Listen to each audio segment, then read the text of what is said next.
विपत्ति में ज्यादा कृपा होती है जी। तो हम लोग नहीं समझते।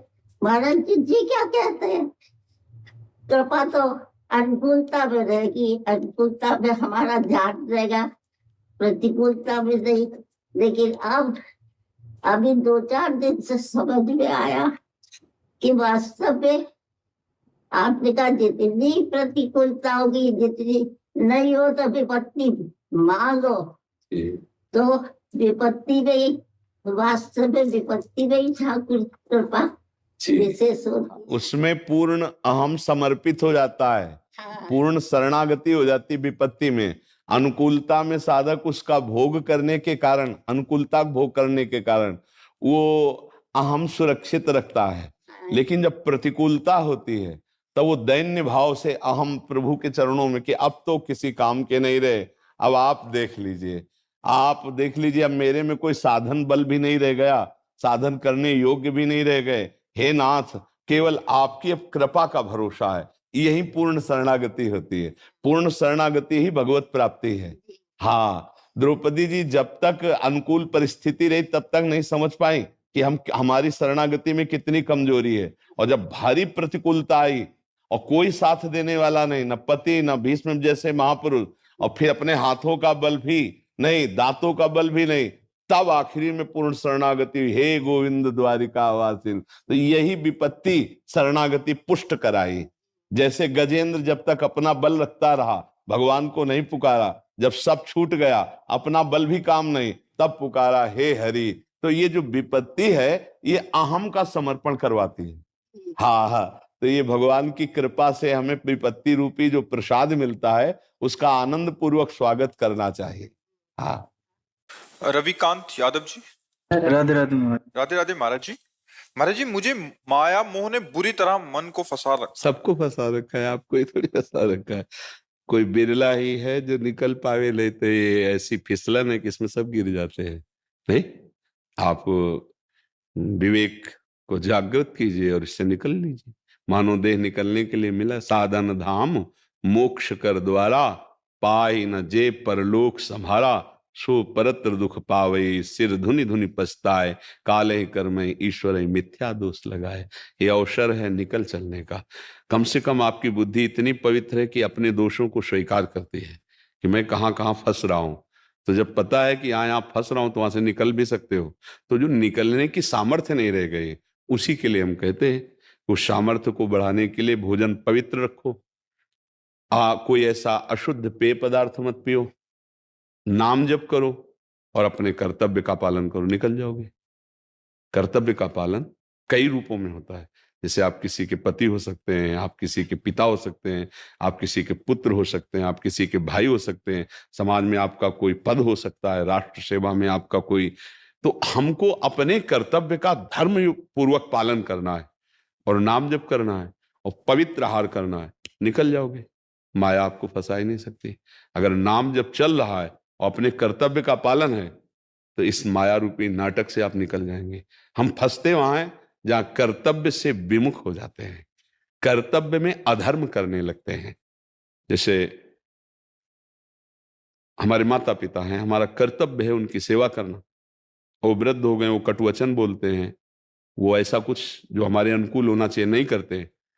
अब हमको उनकी अनुकूलता ना देखकर कि हमारे प्रति कैसा व्यवहार करते, हमें अपने कर्तव्य का पालन करना है।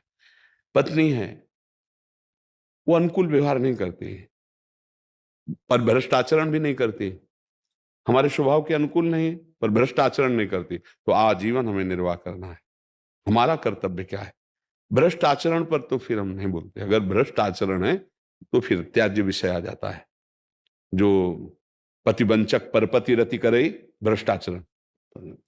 ऐसे ही सबको अपने कर्तव्य को देखना है। अगर अपने पद का सदुपयोग, अपने धर्म का कर्तव्य ठीक से निर्वाह और नाम जप, तो इसका परिणाम होगा आप मुक्त हो जाएंगे माया से। क्यों? आपको शुद्ध ज्ञान हो जाएगा।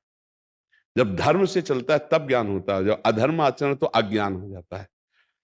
जैसे दुर्योधन जब भगवान संधि के लिए गए तो कह रहा था ऐसा मत समझिए कि मुझे धर्म का ज्ञान नहीं, जानामि धर्मम न च मे प्रवृत्ति, मैं धर्म जानता हूं लेकिन मेरी रुचि नहीं, मेरी रुचि अधर्म में है।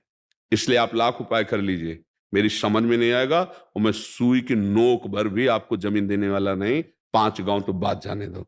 तभी युद्ध निश्चय हुआ था। वो कह रहा है जानामि धर्मम न च मे प्रवृत्ति, मेरी प्रवृत्ति नहीं है। बस बहुत ज्ञान है सबको, नहीं ज्ञान है कि ये गलत है, नहीं करना चाहिए, इतना तो ज्ञान सबको है, लेकिन वही हम कर रहे हैं।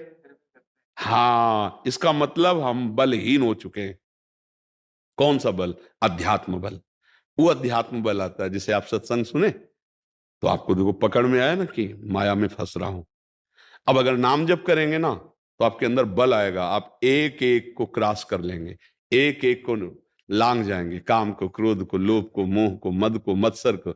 यही माया के पार्षद हैं जो हमें फिसलाकर, कमजोर करके बंधन में बांध लेते। अब लगता है इनके बिना मैं जी नहीं सकता, नहीं लगता?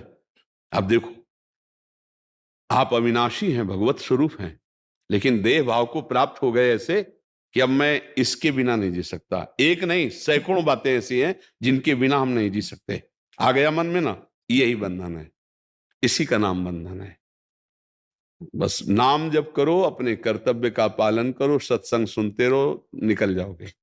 दूसरा कोई उपाय नहीं। जैसे कहा जाता है ना, दान पुण्य सब, हमारी आस्था इस पर नहीं। आप उदाहरण में देखिए, महाराज नृग चरित्र पढ़ के देखिएगा, लाखों गौवें स्वर्ण से अभिषिक्त करके सजा के रोज बांटते थे, कभी भजन नहीं हुआ।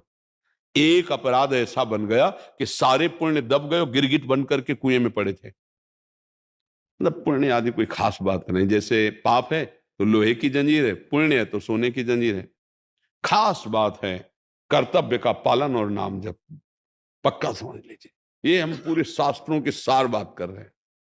मामनुस्मर युद्ध च, युद्ध माने कर्तव्य, और मामनुस्मर मेरा स्मरण, बस विजयी भव, कोई परास्त नहीं कर सकता। हम अपने कर्तव्य से चूक जाते हैं, अपने धर्म से चूक जाते हो, भगवान का विस्मरण कर देते, माया तो फंसा ही लेगी। फंसे फंसाए नाम जप कीजिए और अपने कर्तव्य का पालन कीजिए। आज कर्तव्य का कोई भी अर्थ नहीं समझ पा रहा है। बहू है, घर में आई है, वो अपने कर्तव्य को नहीं समझ पा रही। सास है, बहू के प्रति क्या कर्तव्य वो ये समझ नहीं पा रही। पत्नी पति के प्रति, पति पत्नी के प्रति। अब बोलो कैसा जीवन चले जब एक दूसरे पर विश्वास ही नहीं रह गया है, एक दूसरे के चरित्रों पर संशय है, एक दूसरे के आचरणों पर अपवित्रता का भाव है, कैसे चल पाएगा? तो वही समझाने के लिए ऐसी निर्दयता आती चली जा रही हृदय में कि मां अपने बच्चे को मार देती है वासना पूर्ति के लिए, पत्नी अपने पति की हत्या कर देती, पति अपनी पत्नी की हत्या कर देता है, बूढ़े माता पिता को घर से निष्कासित कर दिया जाता है। क्या हो रहा है? दुर्गति। ये दुर्गति का कारण नहीं। यदि तुम्हारे परिवार में 5 लोग हैं और तुम उनको संतुष्ट नहीं कर पाए तो कुछ नहीं कर सकते तुम। भगवान को क्या आराधना करो? भगवान की आराधना करने वाला तो पूरे विश्व को संतुष्ट करने का ज्ञान रखता है, पूरे विश्व को संतुष्ट करने। भक्ति का मतलब या परमार्थ का मतलब ये नहीं होता। परमार्थ वहीं दिखाओ करके जहां हो, जितनी सेवा है वहीं परिपक्व करो, नाम जप करो, महात्मा हो। आप गृहस्थी में रहते हैं, एक पत्नी का भाव, अपनी पत्नी में केवल काम भाव, ये धर्म पूर्वक है। और खूब मेहनत से नमक रोटी खाओ, भले ऐसा कमाओ और नाम जप करो, मुक्त हो जाओगे। अब रबड़ी रसगुल्ला के लिए बेईमानी करोगे, घूस लोगे या धर्माचरण करोगे तो नरक जाओगे। ले ये धर्म से चलो तो सब काम बन जाए, धर्म से नहीं चला जाएगा तो बात नहीं बनेगी। और धर्म क्या है इतना ज्यादा पढ़ने की जरूरत नहीं, सबको पता है। नहीं पता है? हृदय में भगवान सबको उपदेश करते हैं कि तुम पाप करने जा रहे हो, लेकिन मन ही राम नहीं मानते मन, और उसको फंसा देता है। इसलिए नाम जप प्रधान और अपने कर्तव्य का पालन। गृहस्थी में या विरक्ति में, दोनों में अपने अपने अलग कर्तव्य होते हैं। एक निवृत्ति मार्ग, एक प्रवृत्ति मार्ग है। अपने कर्तव्य का पालन करना भगवान की पूजा है। अगरबत्ती लगाओ, आरती के, इसके बाद आप कर्तव्यहीन आचरण करते हो, कभी भगवान प्रसन्न होने वाले नहीं। कभी अगरबत्ती आरती नहीं लगाए लेकिन अपने कर्तव्य का पालन करते हुए धर्म से चल रहे हैं, नाम जप कर रहे हैं, भगवान प्रसन्न है। बात कर्तव्य पालन की, और कर्तव्य पर आज कोई नहीं स्थित रहना चाहता। प्रायः अपने कर्तव्य से चूक होती चली जाती है। और अगर अपने कर्तव्य का पालन, तो यही भगवत प्राप्ति के योग्य बना देगा। पक्का समझ, एक घटना घटेगी और आपका जीवन आपको उज्जवल भविष्य में खड़ा कर देगा, धर्म से चलने वाले को। तो धर्म से चला जाए। हमारी तो सबसे प्रार्थना है, आप अपने अपने कर्तव्यों को समझिए। कर्तव्यहीनता कभी आपको सुखी नहीं रहने देगी। हर हर जगह कर्तव्यहीनता देखी जा रही है। जवान बालक अपने माता पिता को घर से निकाल रहे हैं। कैसे कैसे चरित्र संसार में सुनने को मिल रहे हैं। कैसे शांति प्राप्त होगी? ये बहुत बहुत कर्तव्यहीनता कहीं किसी को विश्राम नहीं लेने देगी, चाहे हम हो चाहे आप हो। अगर हम और आप अपने अपने कर्तव्य का पालन करें तो सबसे बड़ी राष्ट्र सेवा बन जाएगी। पहले हम अपने सुधार में, आप अपने सुधार में, तो राष्ट्र सुधरना शुरू हो गया, समाज सुधरना शुरू हो गया। समाज ऐसे नहीं सुधरता कि दूसरों को सुधारने के लिए चले और हमारे, तो हम अपना अपना सुधार करें, अपने अपने कर्तव्य का पालन करें। भगवान कह रहे मेरे को मन दे दे तू। राधा राधा राधा राधा, फावड़ा चला रहे हैं, व्यापार कर रहे हैं, नौकरी कर रहे हैं, ऑफिस में बैठे, क्या फर्क पड़ता है? जैसे आप माला चला रहे हैं, हमारी पूजा हो रही, ऐसे आप फावड़ा चला रहे हो, आपकी पूजा हो रही। बस चल रहा है दोनों की राधा राधा, अपने कर्तव्य का पालन कर रहे हैं। कहीं माया नहीं।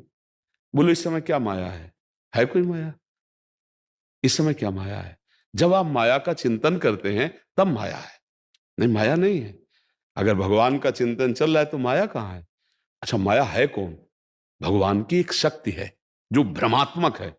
भ्रमात्मक मतलब समझते हो? ना कोई स्त्री है ना कोई पुरुष है, ये वर्दी है, पोशाक है, सब भगवान के चिदानंद अंश हैं। अब कोई ये नहीं जानता, यही भुला देना माया का कार्य है।